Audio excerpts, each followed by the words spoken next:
Hello, welcome to the Record Sport Hotline Live.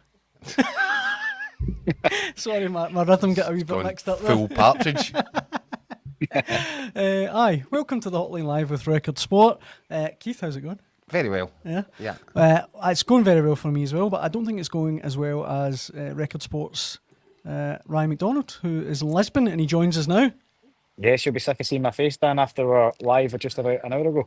We've actually had a comment in from Mark. He says he enjoyed our podcast. So there you go. Oh, thanks, Mark. Aye. Thanks very much for the feedback, branching Mark. out, aye. I've got bits on the side and that. I don't want to go on about it. Look, hold on here, right? This is what's important is that everybody gets to realise something before we start here. This Yep. is Ryan, Yep. our Celtic man, on the job in Lisbon. In following, Lisbon, Yep. with the Celtic team. Popping a couple of cherries here.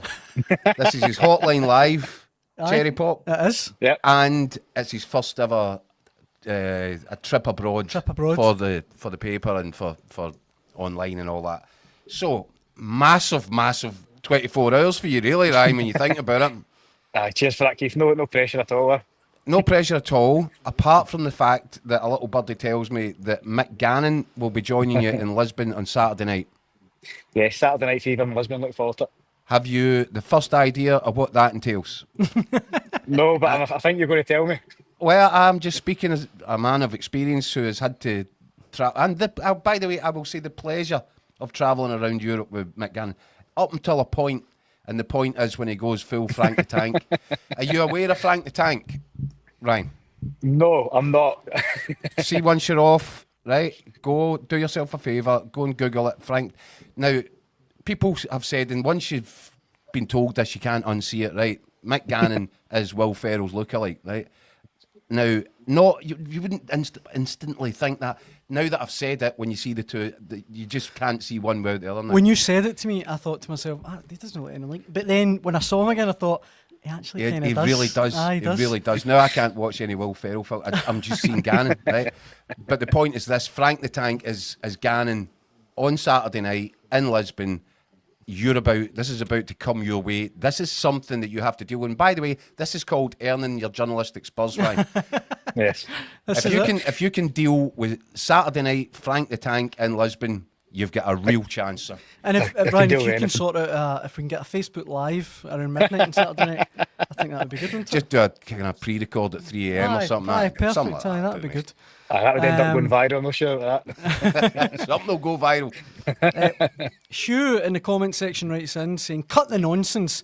Let's get on with the news." Okay, I agree with you. Sorry, Yes, Hugh. sir. Sorry about that. Well, let's get down to the news. Ryan, you're obviously in Lisbon, as we say, with Celtic. There's not been a lot of transfer stuff, but Shin Yamada is the latest name. Yeah. We mentioned it a little bit yesterday in last night's show, but the rumour is, the reports are... He's on his way. On his way, 1.5 million. Yep. Ryan, your views on that, please, because this seems... I've mentioned it a couple of times now. It feels to me as if there's two separate transfer strategies in play for Celtic this summer. One is the club's sort of long-term investment planning, which is a pivot back to the way things used to be done in the transfer window. And the second strand of it is the Brendan Rodgers high-end kind of club, which I would fully expect him to get the financial muscle to go and sign a couple of players that he would use the term quality for that will improve the first 11. Is that what we're seeing? Is that what it feels like, over there on the ground? In terms of the first transfer strategy which you referenced there, I think that's where the likes of Inamura would fall into that. Mm-hmm. In terms of Shinyanda, I think you just need to wait and see what he brings to the table, because you look at the Japanese imports that have arrived under Ange Postecoglou, for example. That's a fair point. Daiza Maeda cost £1.5 million. I said this in the previous podcast. He's priceless now to Celtic. Mm-hmm. And I know the goals have dried up this year for Yamada, but I think Celtic have done their homework for at least, I'd probably suggest at least 18 months to 2 years. So they know what he's capable of. He's a penalty box striker. He's prolific. Yes, the goals have dried up this year, but he's earned international recognition for the first time with Japan just now. So he clearly has potential. Whether he's going to come in as a first choice striker, I'm not too sure.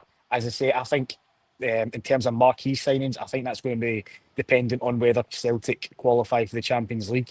You saw it last season. Arnie Engels, the record signing, comes in £11 million deadline day. Austin Trusty, £6 million deadline day. So, that's the best part of, £17 million spent on deadline day. So I know that's not an ideal world. It's not what Celtic fans want to hear, but I've got a feeling if there's going to be big money spent, it will be towards the end of the transfer window.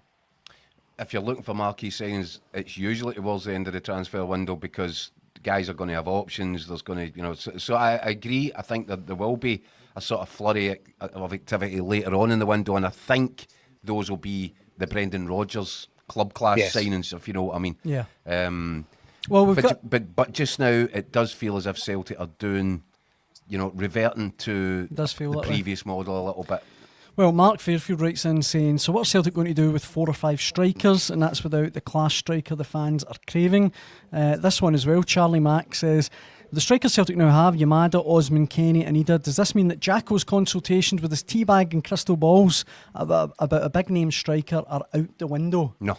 Absolutely not. Absolutely not. Listen, I will be staggered if that doesn't happen. And come back to me then, because the window's got quite a bit of distance to go yet.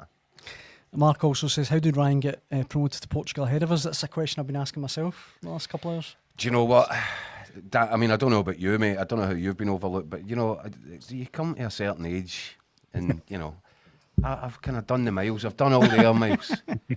Look at me.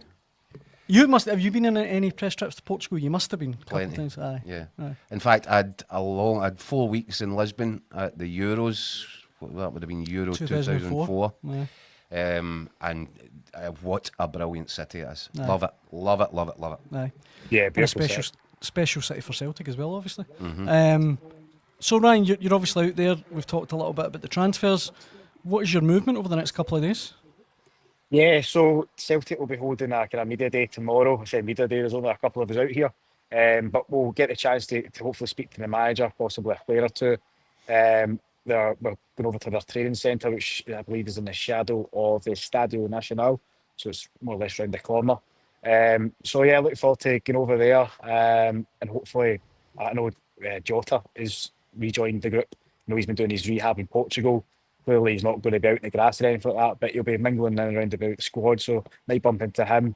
Also get a chat with him as well. So yeah, look forward to it. And then Saturday, obviously, is the game behind closed doors. It's another step up against Portuguese opposition, top flight opposition as well. So Celtic, slow but surely, are kind of building up towards the new season.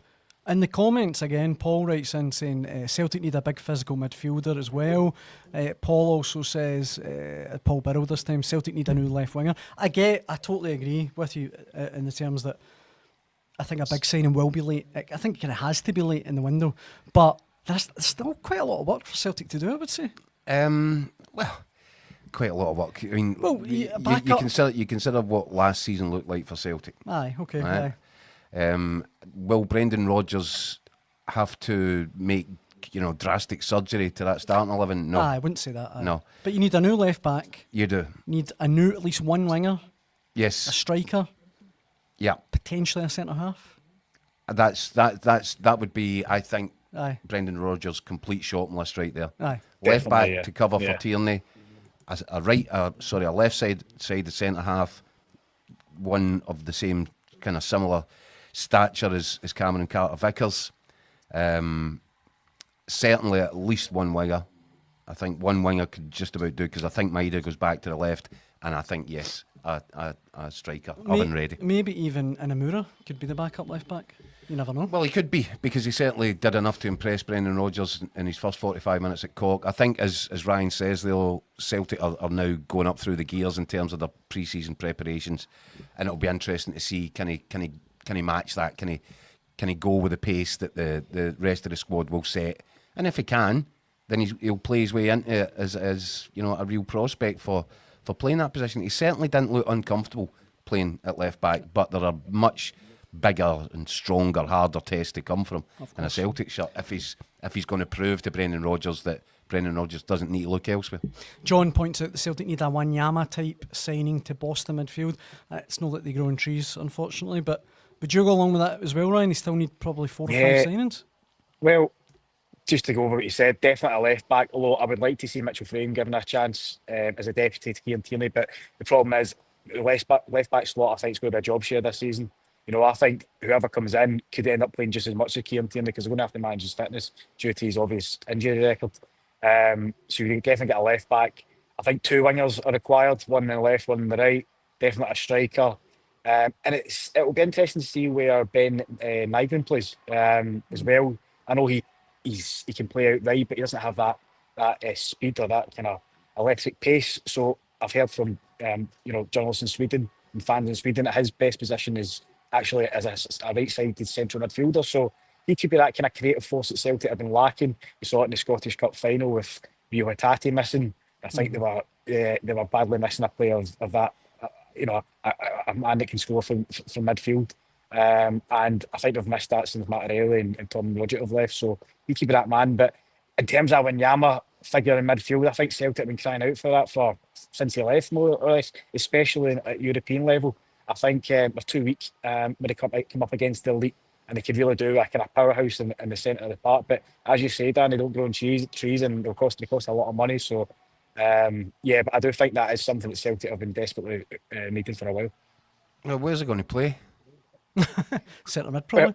Move McGregor. What are you doing with Cal McGregor? Just drop him. Okay. But I think in Europe there's definitely a place for a player like that in the middle of the park. Do you mean next to McGregor, Ryan? Like next to McGregor? McGregor would be definitely the first man on the team sheet. And I get that McGregor tends to drop in between the kind of centre halves and is the holding man. He keeps Celtic ticking. But in Europe, I just don't think he's got the physicality to compete against some of the kind of, as I say, the bulldozers that he comes up against. And that's not still against McGregor. He's top quality, but I thought that was the whole point of Arnie Engels, that he was meant to add that bit of physicality into Celtic's midfield. That's why he played, he was one of the first names in the team sheet in the Champions League, Arnie Engels, even if he wasn't necessarily domestically. He's meant to add that little touch of physicality. And I'm struggling to think how you put a sort of a minder in there next to Cal McGregor without kind of really disturbing the shape of the team that Brendan Rodgers likes. I think there's more chance that what you saw last season, I thought when Celtic, after the Borussia Dortmund game, I think there was a more of a return to the inverted fullback, especially Greg Taylor. Greg Taylor went in and sat in beside Callum McGregor to add that extra double layer of protection. He was really good at that. Yeah. And you tell me Kieran Tierney can't do that? I bet you can. Aye. People keep saying that Kieran Tierney can't play inverted because that would seem to be the legacy of why it didn't work for him at Arsenal. I don't believe it for a second. I've seen Kieran Tierney play a variety of different positions, and do you know what? He's a natural because he's one of these talented football players. I think you could just about play him anywhere on the pitch. Can Kieran Tierney play in an inverted left back role for Celtic in Europe? I've absolutely no doubt about it. No doubt. I think you raise it. I think you raise a brilliant. I think you raise a brilliant point, and it's something I've been thinking about as well. Greg Taylor was a specialist in that inverted role. He really was. There's not many players. It's not an easy position to play, and there's not many players in world football that I think can do it as well as him, at least domestically. So it'll be interesting to see whether I think Kieran Tierney is best bombing forward, overlapping and whipping balls into the box. But Alistair Johnson's a similar type of fullback as well. So it'll be interesting to see who actually plays that inverted role. If it will be Kieran Tierney or Alistair Johnson. I think again though, Ryan, it's more of a Champions League specific, isn't it? Yeah. I think Kieran Tierney domestically, and we'll need to see what condition he's in and how many games he can play. But I think, and your kind of bread and butter games in the Premiership, you would expect Kieran Tierney to do exactly that, and Alistair Johnson on the other side to give that balance. But I just noticed a tweak to the system, especially after that Dortmund game, where Greg Taylor did shift inside to shorten the space in between people, to make sure that Cal McGregor wasn't exposed the way he was in Dortmund that night. And I can see Kieran Tierney doing that, without breaking much sweat. Thomas in the comments points out that KT is the signing of the summer, and I had it up a minute ago. William says that his injuries have been over exaggerated. The last 12 months they haven't been that bad. Also, people chiming in talking about Engels, saying Engels was a waste of money. Engels is a poor man's Matt O'Reilly. What does this one say? Engels has no physicality. Any good team always has a ball winner, i.e. Brown, Lennon, Wanyama. I said this in the show the other night.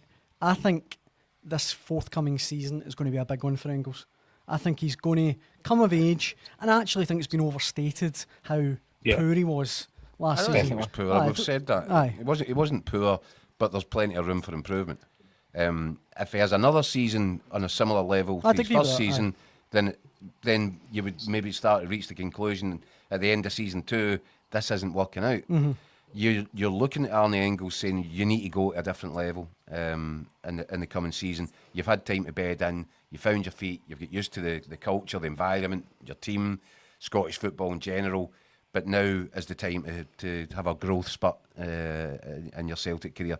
And working with a guy like Brendan Rodgers, you've got to give him every chance, because you've seen it time and time again. Perfect teacher. Exactly. Aye. Singing the Blues says, if Celtic need a Wanyama type, sign Wanyama. That's a very good point. Maybe 10 years ago. Right, well, before we let you go, Ryan, what's your movements tonight? How's the weather? Just make us a wee bit more jealous if you can. I'm just looking up just now. It's blue skies. I think we'll go up to the rooftop pool bar and have a little pint. Quick A pint. rooftop pool bar? I know. So Yes. have life in it. Yes, go up, have a couple of pints, out for some dinner, get a kip, and then up bright and early tomorrow to Celtic's training ground. It's a hard life, lads. He says he's there for work. Aye. A wee cup, a beer, up early in the morning. No, Somebody's listen, got to do it. You're giving away trade secrets here. listen, Ryan, massively. Says the man who was streaming live from Germany with a pint with Oh, he's done you there. He's done you there. Listen, what we were trying to do there was set the scene. We were bringing the punters with us, Ryan. Come on. that's You true. need to use your imagination. That's what I'm doing. I'm using my imagination. Well, the punters aren't coming with you at the rooftop pool. We were trying to get a beer sponsor on board, wasn't it? That Yeah. was we were trying to. Aye, that was it. Ryan, massively appreciate you coming on the Hotline Live. Thanks very much. And Loved it, I thanks hope, very much. I hope it all goes Maybe well. a bit cheeky. I don't know if we'll have him back. Wait up. I don't know if you'll survive Saturday with McGann anyway. Well, so, there is that. Aye, so we'll see. But aye, He'll look about 40 years older next time. Rebel says, who'd be a journalist? Quite right. Ryan, thanks very much, mate. Hope it all goes well. Brilliant. Thanks, gents. Love to make my Hotline Live debut. Cheers, Cheers, Ryan. Ryan there in Lisbon. That could be the first, one of them that you say he earned 2 caps. His first and his last. Aye, that's a Could good be point. his first and his last. There's a few players like that, isn't there? Aye. Well, we'll see. Time will tell. We've obviously checked in on the Celtic side of things, but Rangers are on their travels as well. Yeah. They're down not as glamorous surroundings as Lisbon or Portugal. They're down at St George's Park. And earlier on, I caught up with Andy Newport and Scott. Everybody's away in their holidays. I forgot Scott's name. Scott McDermott. They're down with the Rangers team. Forgot Scott's name. I know. Oh, wait till I tell him that. Listen, I'm getting old. I caught up with him earlier on. Shall we hear what they had to say? Yep. Let's hear it. Delighted to be joined all the way from Burton-on-Trent by Record Sports Lovebirds. In fact, I shouldn't say that. Keith will get jealous. Andy Newport and Scott McDermott. Guys, how's it going? Very well. Good, Daniel. Could have done about a 20-minute walk from the train station and that 30-degree heat. That was his idea, by the way. Mate, lashing off me at any point, you know it's his fault. You're obviously down there with Rangers. I feel like every day there's more Rangers transfer news. There's been a bit today linked with a goalkeeper. Yeah, is it Carl Rushworth at Brighton? Carl Rushworth, yeah. Yeah, so I think there's definitely a bit of interest there, Daniel. I'd heard about this a few days ago, but just couldn't really get it kind of stood up or firmed up. But I think there's a definite interest there for Russell Martin. He's obviously worked with this goalkeeper before at Swansea a few years ago. I think I'm right in saying he got that season Russell Martin was there. He got Swansea's Player of the Year and Fans Player of the Year. He's highly rated at Brighton, but I think they've got 3 or 4 goalies on the books. So there's a definite interest there. And what's intriguing about that is obviously the futures are Jack Butland and Liam Kelly if Rangers are going for another keeper. But he's a young, modern keeper. Very good with the ball at his feet by all accounts, if Russell Martin likes. I think I'm right in saying, again, you need to check, I think I'm right in saying he was the same England Euro winning team that Max Aarons was in a few years ago.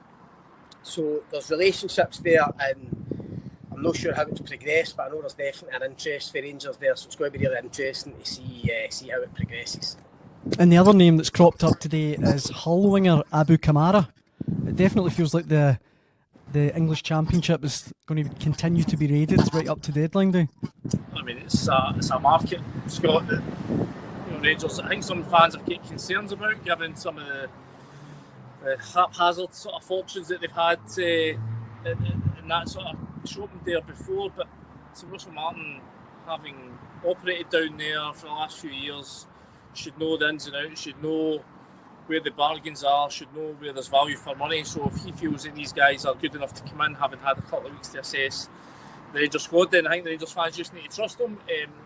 Don't know too much about this lad coming for Hull, but listen, Russell Martin has clearly identified that width is an area that needs to be injected into this side. There's obviously been more than a few names floating about in that regard the last few weeks. So obviously, I think we're expecting still another maybe 3, 4, as many as 5 players to come in before the window. So listen, they need to get them in as quick as possible. We've been speaking for so long about how important this game is against Panathinaikos in a couple of weeks. So the quicker they can get them done, the better. Obviously, Deja coming in this week, joining up with the team yesterday, I think it was, here at St George's Park. Obviously, a few more to come in. The quicker they can get them in, the better. They've only got 2 wingers on the books, Cortez and Ross McCausland, pretty much, because obviously likes of Bayrami and Eagerman have played there before, but don't like it. It's not their natural position. So if you think of the way Russell Martin wants his teams to play, look at his teams he's had in the past at Southampton and Swansea. He wants out and out wingers. He wants speed. He wants width. He wants players that will go at defenders. So it's no surprise that it's an area of the pitch that he's obviously identified for strengthening, and he'll be so keen to get players in as soon as he possibly can with this Champions League qualifier coming up. And just in terms of going for Championship players, we touched on it last night, Daniel, on Hotline Live. I mean, it is very specific, going to this English market and going pretty much to the Championship alone. I know Fernandez obviously came in for League One. I'd argue Max Aaron's coming in for the Premier League, but the Championship seems to be the level that him and Kevin Thelwell are targeting. And as Andy says, fans might be slightly concerned, they might think it's a wee bit kind of one-dimensional, narrow-minded, whatever you want to call it. But I think we said last night, Daniel, me and Keith, the difference is it feels like there's at least a strategy behind it. You're looking at the profiles of these players, and you can see why Rangers are going for them. They seem to kind of fit into the system, fit into the style that Martin wants. The profile's good in terms of the ages and the experience. And look, he's definitely going to sign at least one winger. Gassama's obviously been heavily linked as well for Sheffield Wednesday. I'd be surprised if that doesn't get done the next couple of days. So I'd expect to see it, probably 2 new wingers in before the Panathinaikos game. The other thing that I want to get your guys' take on is Hamza Egerman was back in Rangers colours yesterday. I have to confess, I didn't think we would see him in Rangers training kit again, but there he was. Well, I mean, like everything we've read about, everything I reported a couple of weeks ago, that Leo weren't entirely happy with the sort of valuation that Rangers were putting on him. They felt that was perhaps out with their spending power. So, listen, until somebody comes up with the money that Rangers are looking for, they're not going to budge on that. And I think Rangers get every right. I mean, this is a guy that scored 16 goals last season. Clearly, there's still some rough edges to be knocked out of him, but there's definitely potential there for him to go a couple of levels higher than his own performance levels are at right now. And just in terms of Rangers' financial state, with the new owners come in, they've made clear that they're not going to be forced to sell below what they feel is correct valuations. So, listen, I think Rangers fans right now should be expecting to see him playing a part against Panathinaikos, and unless somebody comes up with, I'm talking maybe 15 million euros, I don't think the club are going to sell below that. He looked, just for the training video yesterday, he looked lean, didn't he? Yeah. I thought he looked as if... I thought that as well, Scott, I thought as if he looked as if he was in good nick. He looked happy. And look, as Andy says, if teams, if clubs that are interested don't match the valuation, then he'll stay at Rangers for the time being. He's on a long contract. And I don't think Russell Martin would complain if he's got Eagleman available for the Panathinaikos game or beyond. And he talked up Cyril Dessers at the weekend after the Bruges game in terms of his attitude. We know the goals that Dessers has produced in the last couple of years. So as much as Rangers have been linked with strikers, and I do think they'll definitely bring another striker in this window, a Martin signing. If that's to complement Dessers, Eagleman and Danilo, then so be it, because as Andy touched on there, I don't think the owners are going to buckle in terms of the valuations of players. In a perfect world, I think Russell Martin would like to maybe offload one or two of them and bring some funds in, probably. But if the deal's not right and the offer's not right, then why do it? And look, there's a long time left in this window. I know we're obviously focusing on the Panathinaikos game, July 22nd.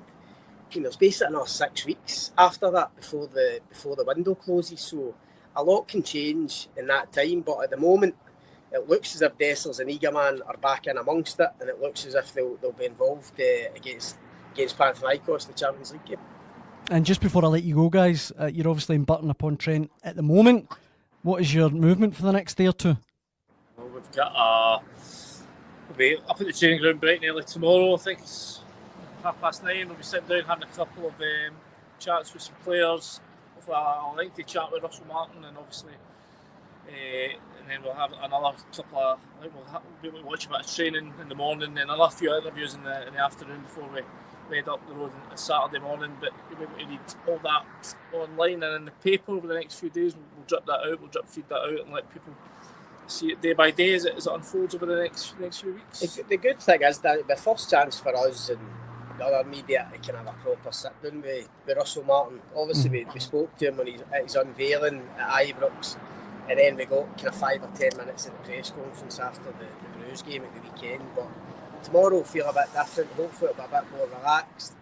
As I say, there's a few journalists and kind of broadcasters down today who will be there tomorrow at the training camp. But hopefully it'll be a good chance to get a proper chat with him and some of the players. And as Andy says, you'll be able to read all of that in the record in the coming days.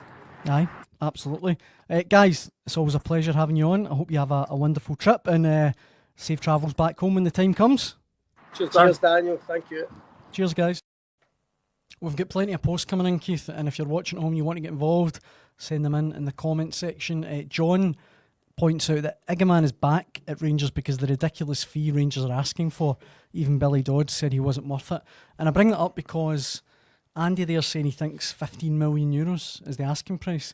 I mean, I don't doubt he's wrong. I mean, I'm sure he's not just picking it out there, but I think that's mad. Sorry, let me qualify it. 1.7 million less than a year ago. He wasn't even properly getting a game to Christmas. Yeah, but I know he's talented. Do you know what? It's the market is dictated by the level of interest, and the prices are set at that. So they haven't. It would appear they haven't received any solid bid yet. So they're perfectly entitled to put whatever price tag they want on him. Yeah, of course. He's their property in terms of he's got 4 more years to run his contract. If the valuation isn't met, then he'll have to stay.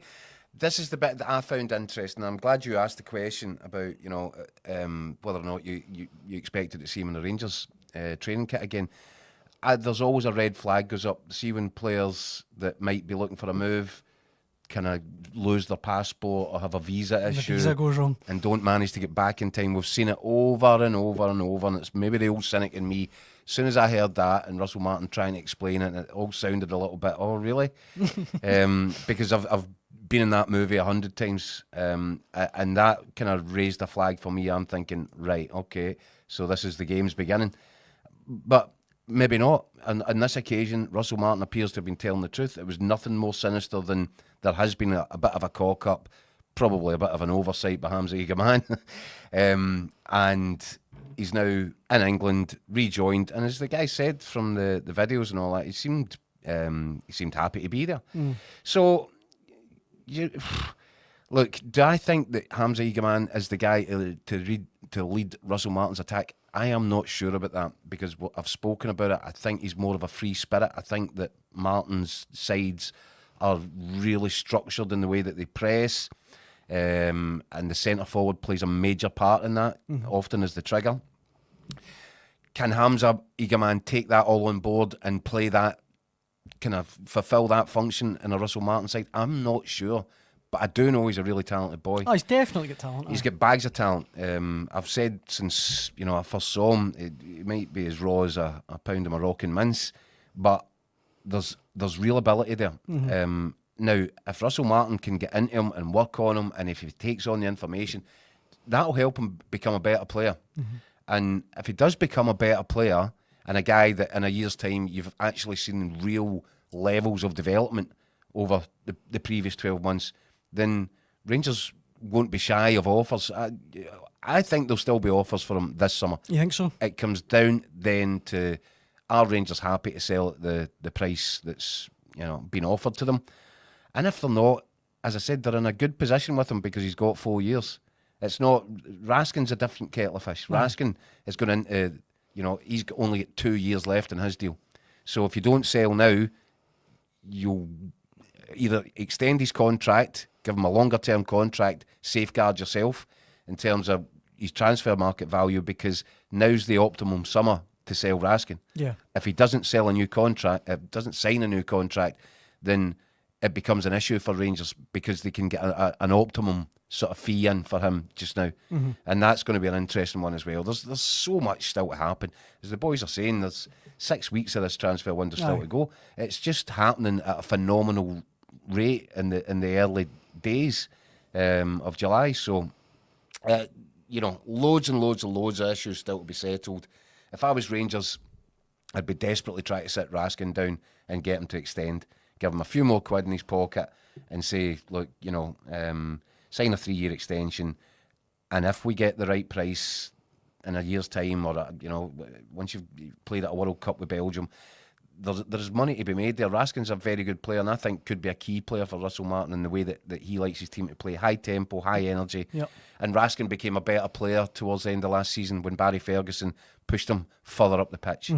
Actually reminded me a little bit of Barry Ferguson had a season with Rangers where he went 3, 4, 5, whatever it was, not really contributing goals from midfield. He was a number 6 out and out, but I think it might have been the season under Alex McLeish. He moved further, started playing 30, 40 yards further forward.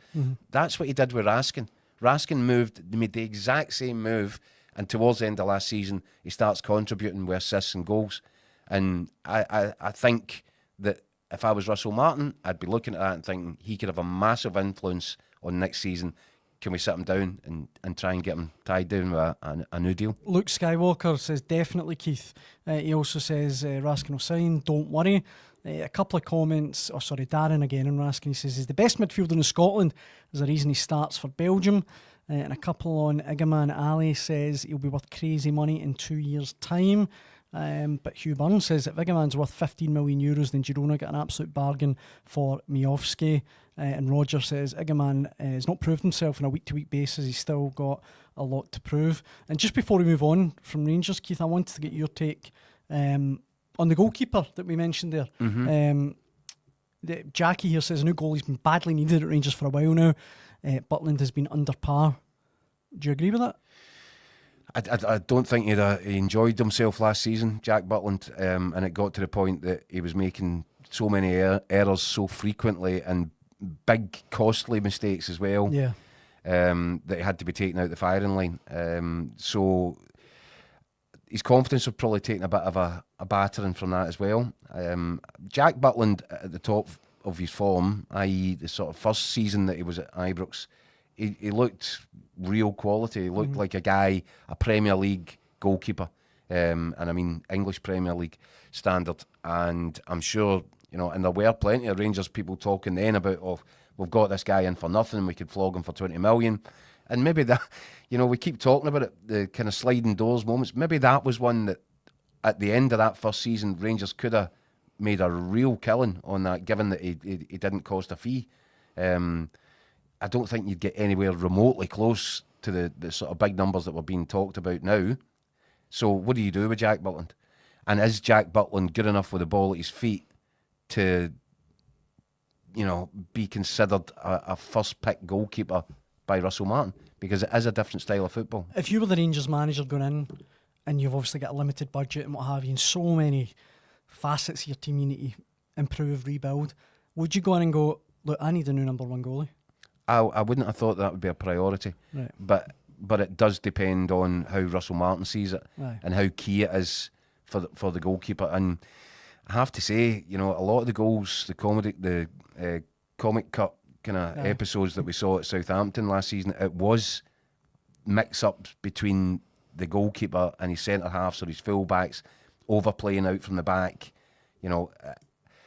If that is the way that he wants Rangers to set up, then he's going to have a goalkeeper that he absolutely can, hang his hat on in terms of his distribution with the ball at his feet. Yeah. Because it killed him, it crucified him at Southampton. And it was these misplaced passes, and teams that were set up knowing that was going to be the way that we're going to play, and they set up to pounce on them. And I can see Brendan Rodgers licking his lips a little bit, thinking, I've watched how the Premier League sides set about, giving Southampton these real problems at the back. Russell Martin stuck to it. He wasn't going to sacrifice his principles. So again, you look at it, what has Russell Martin learned tactically? Is he now older, wiser, and won't make the same mistakes again, or will mix it up a little bit more, be a little bit more flexible, pragmatic even, or is he the same Russell Martin with the same set of core beliefs and planning the exact same thing at Rangers? Because if he is, I don't think Brendan Rodgers will mind that too much. I think that he will be able to devise a tactical plan to how best to play against Rangers, and I think it'll look similar to what we saw at Southampton last season, in those first 16 games of the Premier League season, where teams were setting up knowing how Southampton were going to play, and they were laying little traps and they were springing on them, and it was causing chaos. Yeah. So that's a long-winded answer. I guess what we're saying, or what I'm saying here, is if Jack Butland or Liam Kelly is to be the number one, they're going to have to prove at this training camp just now that they've got what it takes. They're better with the ball at the feet than more often than not, because a mistake at that end of the pitch, as we've seen, is disastrous. Craigie says Butland is number one at Gers, but Ali chimes in saying Butland's finished. So there you go. Well, I thought it was interesting to see Nasser Jiga check in at the Rangers training camp yesterday, and he got a lovely welcome by all accounts. Yeah. He was there about 15 minutes, and he was already doing a Terry Butcher impression. Well, yeah, apparently I've never seen a guy get his head split open doing a passing drill. I don't know. I don't know if he was doing diving headers in the passing drill or something, but actually, how did that happen? I have no idea, because there was no footage made available. But it's certainly interesting, isn't it? Aye. And from other clips, he was certainly flying into tackles. No, he looks. Listen, he said it himself. I'm an aggressive defender. That's the way I like to do it. African defenders are aggressive, he said, and.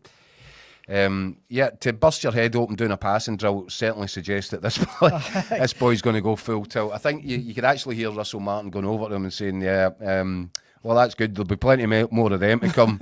Welcome to your first day at Rangers. Kendo says, brilliant. Yamada's 5'8". Meanwhile, Russell Martin is building a team similar in stature to Martin O'Neill's. This boy will get dominated in Scotland. He's referring to Yamada, but I bring that up because I mentioned Giga. Is that something that Celtic maybe have to be a bit more concerned about? Because Rangers, it does look, at least from the outside, they're building a very strong physical Brendan Rodgers team. will stick to the Brendan Rodgers plan, and he'll believe that it doesn't matter what he comes up against, whether it's physicality or whatever. He'll believe in his system. You keep hearing it for Celtic, believe in the process. Aye. That's the mantra. So whatever Rangers do to combat it, they will believe that they can overcome it by just doing things their way. And it's worked over and over and over. Now, that became a little bit difficult towards the end of last season because Barry Ferguson was really unpredictable as a Rangers manager in terms of he would set up different systems for different games. There was no set, you know what you're going to get here. You actually had to wait 5-10 minutes into a game before you've tactically been able to work out what it is, how have they set up this time. And Brendan Rodgers admitted to that in two of the last Old Firm games of last season. It was really only at half time that he was able to get the information on how to combat what was happening. Aye. in terms of Rangers, I said it last night, Dan. You can see the structure and the strategy of this recruitment drive, and it seems to me he wants power, pace. He wants his defenders to be no nonsense, aggressive, tall, athletic, and in the final third, you're looking at the profile. There must have been about 32 wingers mentioned in the last 3 days, but the profile are all incredibly similar. They're real pacey guys that are all about energy and ball carrying so you're starting to see what Rangers might look like at the back.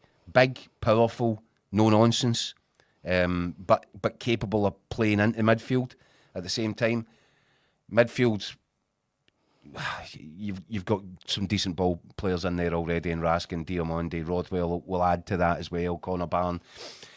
And then in the final third, what you're going to get, what's it going to look like? And it looks very much as if the emphasis is going to be on, he wants two wide guys that are hell for leather down the flanks. And, that it's going to be interesting to see how Celtic combat it. I don't think Celtic will go into these games specifically thinking, or going into the transfer market saying, we need to, we need to go and get physical players to match this. Because it's not like Celtic are a weak side. Of course, aye. And Big Rab chimes in, puts me in my place by saying, well, Kyogo was 5'8". How did Rangers get on with him? Which is a very fair point. Yeah, exactly. So it'll be interesting. And I feel like this week we've been talking so much about transfers and we're almost dying for something to happen, but there's so long left. Yeah. That it's just... I mean, obviously, and this is... I think for Celtic fans, they're probably seeing quite a lot of activity going on. And that you always get a bit angsty. But Celtic fans have to remember that, Rangers have got this game on the 22nd of July, and they also were in requirement of a complete overhaul. Celtic aren't in that same situation on either count. Yeah. And I keep coming back to it. I am sure that in his mind's eye, Brendan Rodgers has been looking at this summer from some distance off, and he knows exactly what he needs in order to make his first 11 better. Brendan Rodgers really isn't that bothered about how much, he's got a good squad. He doesn't need more bodies to bloat the squad. What he needs is players who would knock a player who would be a certain starter last season onto the fringes to become part of the squad. That's the way that he wants to increase the quality, by getting a guy that he would have hung his hat on last season, but finding a better version of that player, and then that player ends up, not struggling for a game, but wouldn't necessarily start in his first 11, and so drops into the squad and becomes a backup, and so it goes on. And he'll knock somebody else out, and the squad just becomes, not bigger, but the quality level rises throughout, and the quality level in his first 11 is better than what it was. That'll be the aim for Brendan Rodgers in this window. Just before we finish, Thomas Byrne says, this is off topic, but how good is that PSG team? Did you see that last night? They're brilliant. I didn't see it last night, because I've not been watching it as a point of principle. I did actually watch it because it was on Channel 5, and they cut through Real Madrid. They're brilliant. Like they were sensational. It was actually, I think it was 3-0 after 20 minutes. Daniel, it broke my heart. I told you when they came up against Liverpool in the Champions League, and I knew they played Liverpool. Liverpool got a 1-0 in Paris. But got battered. And it was a joke of a 1-0, right? Aye. Even I have to admit that. And I knew that going into the second leg, I just had a bad feeling. I think at that point I said to you, PSG will win this. Aye. They are miles in front of everybody. It's actually scary. They're miles in front. Because you get rid of Messi, Mbappe, Neymar, and become the best team in the world. Yeah, it is incredible. Aye. But that speaks to it. And funnily enough, bring that back to what you're seeing at Rangers just now. We've said it consistently over the last couple of weeks. They're not headline grabbing signings by any manner of means. But I think what he's trying to do is build the team, get the kind of the points of the team correct, and that is the first time that Rangers have set about trying to put a structure into their signing policy that I can remember, because it has previously been, as I said, guys with ability, obviously, but no real set design as to what they look like when they're all putting the same pitch together. Yeah. I'm not comparing Rangers, by the way, before anybody says it to PSG. What I'm saying is, you've seen PSG adopt a similar strategy in terms of they had the big names and it was like sort of, it wasn't even random because you just it's football manager stuff, just go and buy the best players that you can. Aye. But you've seen what happens now. That there's no massively big names in that PSG side, but they're built properly. They're just a team, man. And by the way, as I said, no comparison to Rangers whatsoever. They are miles out in front of everybody, and they're a magic watch. Hugh and a couple of people saying, it says, great show, chaps. See you tomorrow. We're not actually back tomorrow. Never on a Friday, shug it. Nah, Sunday to Thursday, so we will be back on Sunday, but thank you very much for all the comments tonight. We massively appreciate it. If you want to get involved in the conversation, come on down. We'll be back on Sunday. Hope you can join us then, Sunday at 6 p.m. Keith, it's always a pleasure. See you Sunday, folks. Thanks for watching.